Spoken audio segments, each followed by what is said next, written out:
Assalamualaikum warahmatullahi wabarakatuh. Terima kasih kepada moderator telah memberikan kesempatan pertama ini untuk saya untuk menjelaskan tentang proposal usaha.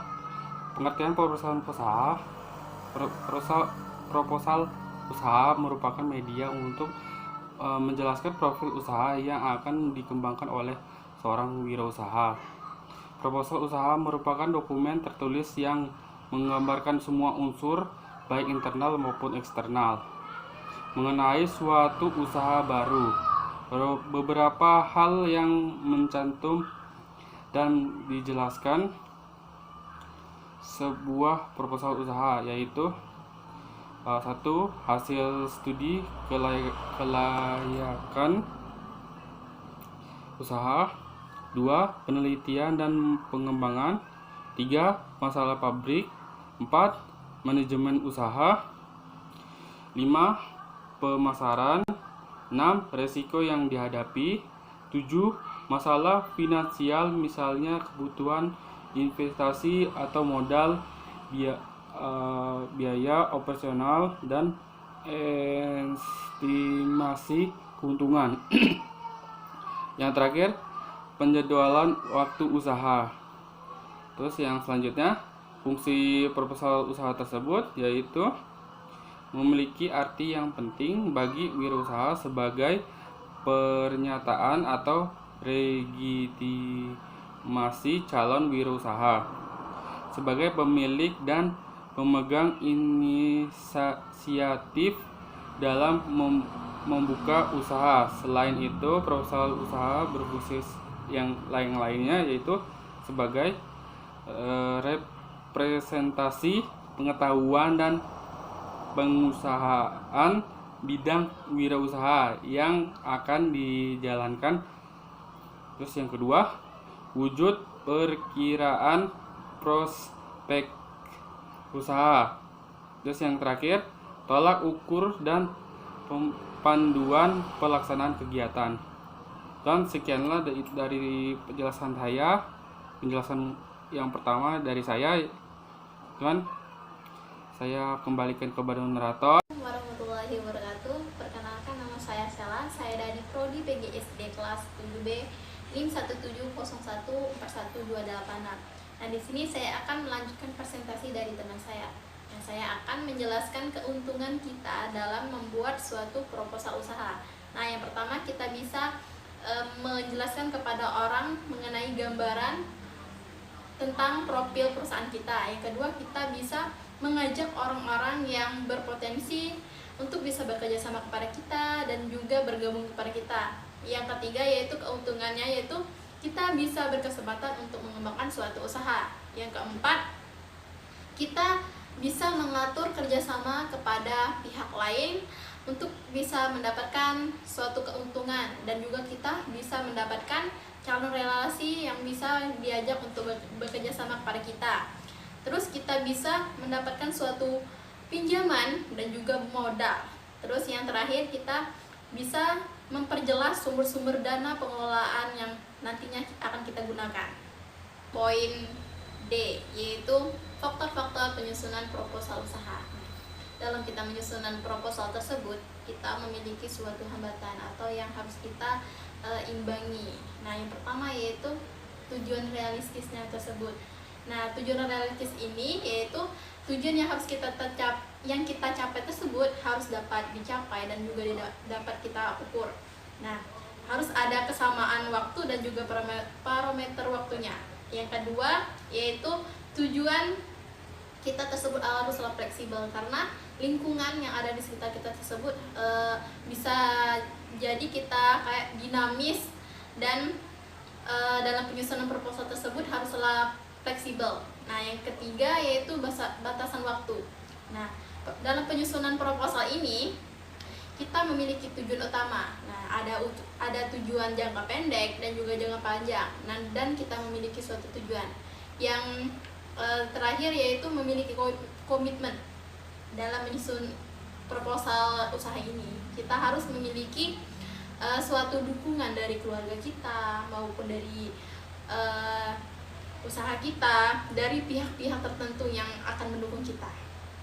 Saya akan menjelaskan faktor-faktor penunjang isi proposal usaha. Nah, ada dua. Yang pertama yaitu analisis situasi persaingan.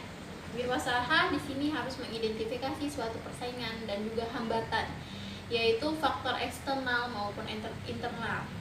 Nah, di sini wirausaha tersebut harus mengetahui faktor-faktor yang ada di dalam maupun di luar. Nah, yang kedua yaitu strategi dan juga kebijakan.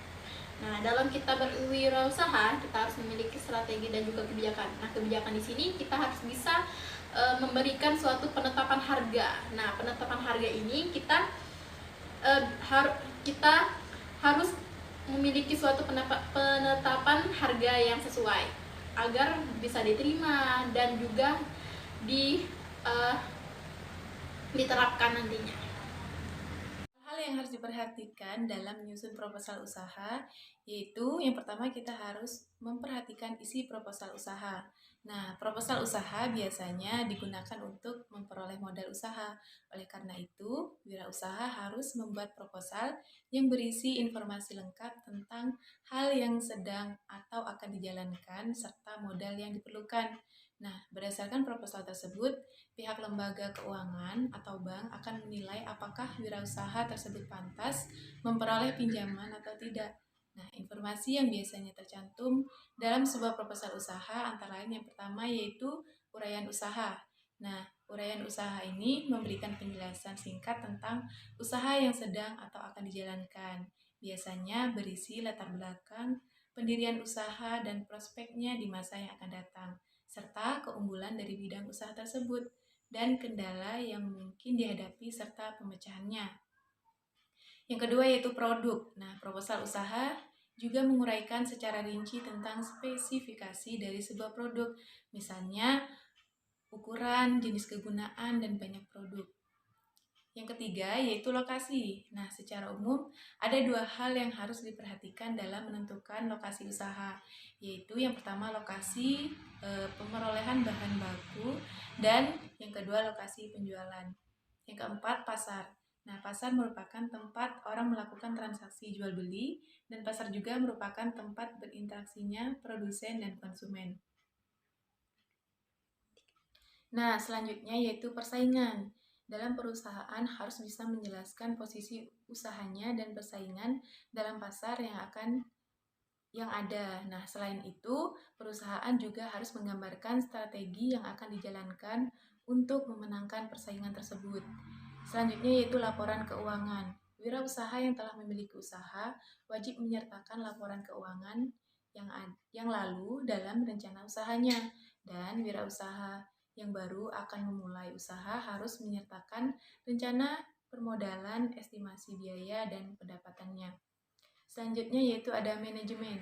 Nah, dalam proposal usaha, wirausaha juga harus mendeskripsikan bentuk kepemilikan, struktur modal, dan peran masing-masing dari bagian tersebut.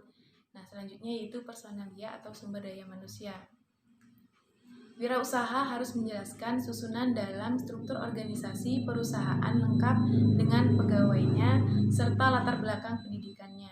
Selanjutnya yaitu proposal kredit.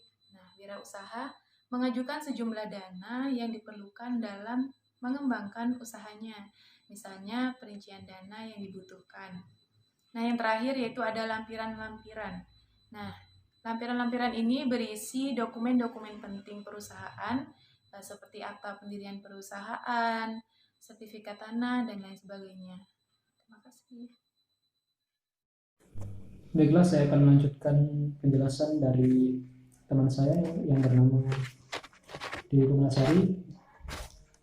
Saya akan melanjutkan yang bagian F yang nomor 2 yang berjudul Sistematika Penyusunan Proposal Usaha. Dan A. Uraian usaha. Yang pertama itu latar belakang perusahaan, yang kedua prospek perusahaan, yang ketiga hambatan yang dihadapi, yang keempat pemecahan masalah usaha. Kemudian bagian B, produk. Yang pertama yaitu bentuk, yang kedua jenis, yang ketiga kegunaan. Kemudian C, lokasi. Yang pertama backwarding edge dan yang kedua forwarding edge. Kemudian yang bagian D, pasar dan segmen pasar. Yang pertama, segmen pasar bagi pemasaran produk. Yang kedua, jenis pasar yang dimasuki. Yang ketiga, posisi perusahaan dalam pasar. Kemudian persaingan. Yang pertama, jumlah pesaing yang dihadapi. Yang kedua, strategi pemasaran dalam menghadapi pesaing. F, laporan keuangan. Yang pertama yaitu neraca, yang kedua laporan barang rugi, yang ketiga analisis BEP atau titik impas, yang keempat sumber permodalan. Kemudian bagian G yaitu sumber daya manusia. Yang pertama jumlah karyawan, yang kedua latar belakang pendidikan karyawan. Kemudian bagian H proposal kredit. Yang pertama alokasi kebutuhan dana, kemudian yang kedua total kebutuhan dana. Kemudian I lampiran. Yang pertama surat izin usaha, yang kedua data penelitian pasar, yang ketiga surat kontrak dan dokumen perjanjian lainnya. Kemudian yang nomor 3-nya yaitu atau bagian 3 yaitu penjelasan draft proposal usaha. Pada dasarnya proposal usaha memuat hal sebagai berikut. Yang pertama A, halaman depan berisi nama dan alamat perusahaan beserta nama orang yang bertanggung jawab. Kemudian B, daftar isi.